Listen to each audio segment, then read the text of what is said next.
ये कहानी एक सैनिक की है जो वियतनाम में युद्ध के लिए गया था। युद्ध समाप्त होने के बाद जब उसने अपने घर लौटने की बारी आई तो उसने अपने माता पिता को सैन फ्रांसिस्को से फ़ोन किया। माँ और पिताजी, मैं घर आ रहा हूँ, लेकिन घर आने से पहले मुझे आपसे एक बात पूछनी है। मेरा एक दोस्त है जिसे मैं अपने साथ घर लाना चाहता हूँ।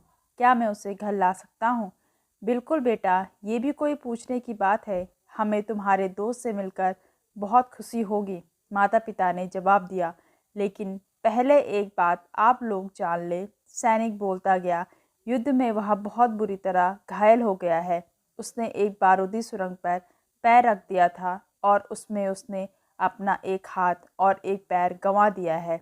उसके पास कोई जगह नहीं है जहां वो जा सके, इसलिए मैं उसे अपने साथ रहने के लिए लाना चाहता हूँ। उसकी यह बात सुनकर उसकी माँ बोली, बेटा, तुम्हारे दोस्त के बारे में जानकर हमें बहुत दुख हुआ और हो सकता है हम उसके रहने के लिए कोई जगह तलाश कर सके। नहीं माँ, मैं चाहता हूँ कि वो हमारे साथ रहे। लेकिन बेटा, अब पिता ने कहा, तुम समझ नहीं रहे हो कि तुम क्या चाह रहे हो। इस तरह का अपाहिज व्यक्ति हमारे लिए कितना बड़ा बोझ होगा।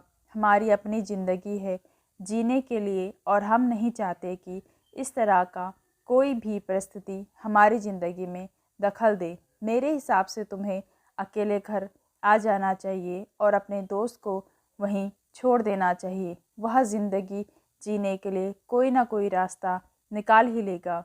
सुनकर उस सैनिक ने फ़ोन रख दिया। कुछ दिनों बाद उसके माता पिता को सैन फ्रांसिस्को पुलिस से एक संदेश मिला जिसमें उसने बताया गया उनके बेटे की एक बिल्डिंग से गिरकर मौत हो गई। पुलिस के हिसाब से ये सुसाइड केस था। दुखी माता पिता ने तुरंत ही सैन फ्रांसिस्को के लिए फ़्लाइट बुक कराई और वहां पहुंच गए। वहां उन्हें शहर के मुर्दा घर ले जाया गया ताकि वे अपने बेटे की पहचान कर सके। उन्होंने उसकी पहचान कर ली, किंतु ये देखकर उनकी कपकपी छूट गई कि उनके बेटे का बस एक हाथ और एक पैर था।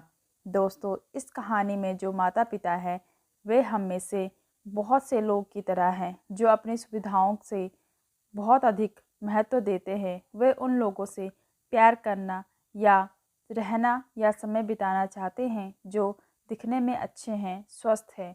वे ऐसे लोगों को पसंद नहीं करते जो देखने में स्वस्थ, सुंदर या स्मार्ट नहीं है या जो किसी भी रूप के लिए एक असुविधाजनक है। वे ऐसे लोगों से दूरी बनाकर रखते हैं, लेकिन कभी कभी इसी व्यवहार के कारण उनके सामने ऐसी परिस्थितियाँ उत्पन्न हो जाती है जब उन्हें पछताना पड़ता है।